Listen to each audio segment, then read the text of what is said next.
tsunami predictions ignored, emergency procedures bungled, communication insufficient. The panel says Tokyo Electric Power Company and the government both made mistakes, leading to the accident and subsequent meltdowns at the Fukushima Daiichi nuclear plant. The 10-member panel released its interim report on Monday. The investigation started in June.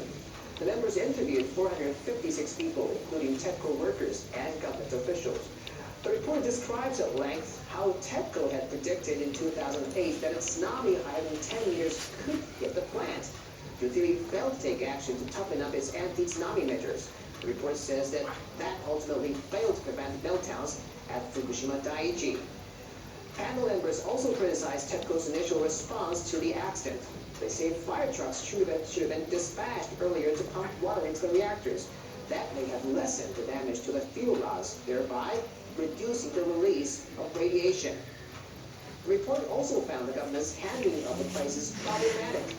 A computer system that predicts how radioactive materials spread in the event of a nuclear accident was not used when evacuations were planned. And evacuation orders were not precise, so they failed to promptly reach the affected municipalities. A Japanese nuclear expert is calling for further investigation. It should be clarified whether the Prime Minister's office took effective action while the accident was in progress and the situation remained volatile. The investigation should access the crisis management system and comment on the matter in their final reports. And HK World's Mitsuko Nishikawa joins us with more details. So Mitsuko, I recall TEPCO issued an interim report on the Fukushima accident earlier this month, and now there's a new report from the panel. How do these probes differ? Well, the TEPCO report was drafted by specialists handpicked by the utility, but the government report comes from an independent committee, so it could be seen as more objective. TEPCO's report did touch on how the meltdowns occurred, but it failed to clarify the root cause of the accident. For the first time, this new report clearly states the Japanese government played a role in making the crisis worse. It says the government wasn't prepared for 3 disasters: a big earthquake, a tsunami, and a nuclear accident. It says communication was insufficient between the Prime Minister's office and the Crisis Management Center, which was responsible for gathering updated information on Fukushima. What about Tokyo Electric Power Company? What does the report say about TEPCO? Well, it explains in detail the errors TEPCO workers made right after the earthquake and tsunami hit Fukushima Daiichi. They were late to respond to the problems with reactor number 1. They fell behind in their attempt to cool down the reactor. They failed to use the only workable cooling system called the isolated condenser after the plant lost its major power sources. The condenser uses steam to cool it down, but neither workers, the task force on the site, nor officials at headquarters knew how to operate the condenser at the time of the emergency.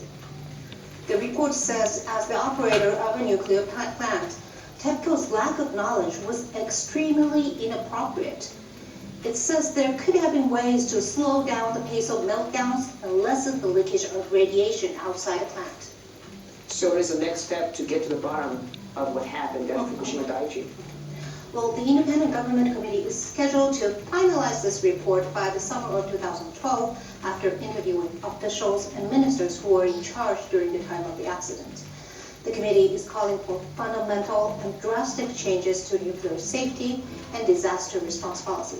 Great. HK World's Mitsuko Nishikawa reporting for us tonight. Mitsuko, thank you. Appreciate it. Sure.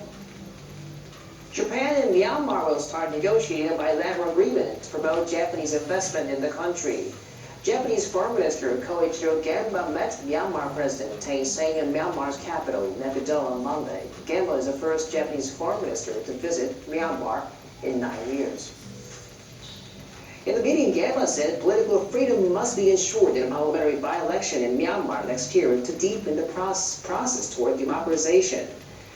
Thein Sein said his country is making efforts to enable political parties to carry out political activities. The president pointed out that economic development is essential for Myanmar's democracy and said the country is expecting Japanese investment.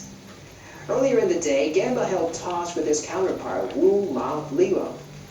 Gamba said Japan is willing to increase economic ties to Myanmar and resume official development aid to the country.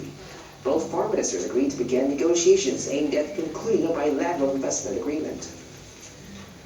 Next, we go to Chalapas Narula in Bangkok to find out what's going on in the region. Monday marked 7 years since the Indian Ocean tsunami of 2004. Some 220,000 people were killed or went missing. One of many memorial services was held in Phuket in southern Thailand. The resort island was busy with foreigners taking the Christmas holidays when the tsunami struck. Many vacationers were among the victims, including 29 Japanese. This year, Japan also suffered its own deadly tsunami on March 11th, making the occasion especially poignant.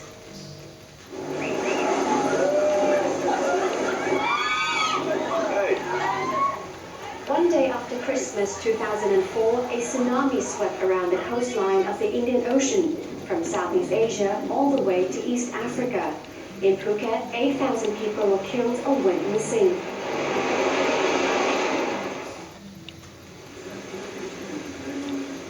On Monday, about 50 Japanese friends and relatives of the victims attended a memorial service.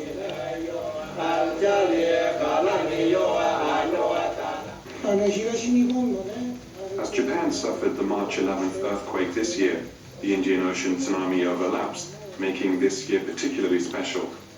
I can never forget what happened, but I don't want it to be tied to the past. In Japan, which experiences frequent earthquakes, there is a saying, a disaster strikes the moment a person forgets. Reconstruction is progressing in Phuket. Tourist numbers are back to 5 million a year. But family members of the victims hope that lessons learned from the tragedy are reflected in measures to prevent future disasters all around the globe. The Indian Ocean tsunami was triggered by a massive earthquake off the coast of Indonesia. The province of Aceh, near the epicenter, was devastated. 7 years on, life is still far from normal. Reconstruction of homes and infrastructure has progressed. But as NHK World's Srijaya Saputra Ali reports, the harder challenge is rebuilding communities. The massive tsunami left over 160,000 people in Aceh province dead or missing. 7 years later, reconstruction of most roads and residences is complete. In Langtemo village, on the outskirts of the provincial capital, Banda Aceh, over 80% of residents died in the tsunami. Even so, survivors audaciously chose to rebuild their lives near the ocean. In the past, fishing boats were seen making a line out at sea at 8 in the morning, returning across the ocean. Before the tsunami, around 1,000 people lived here. Almost everyone made their livelihoods from the sea. Survivors banded together and made their own plans for reconstruction. They pooled their land and built wider roads to serve as evacuation roads in the event of another disaster. But the character of the village is starting to change. Newcomers have moved into places that have been vacant since the disaster. They now make up more than 40% of the population. The convenient location near Banda Aceh is one of the attractions. It draws people working in commerce, agriculture, and construction. Very few new residents are interested in fishing.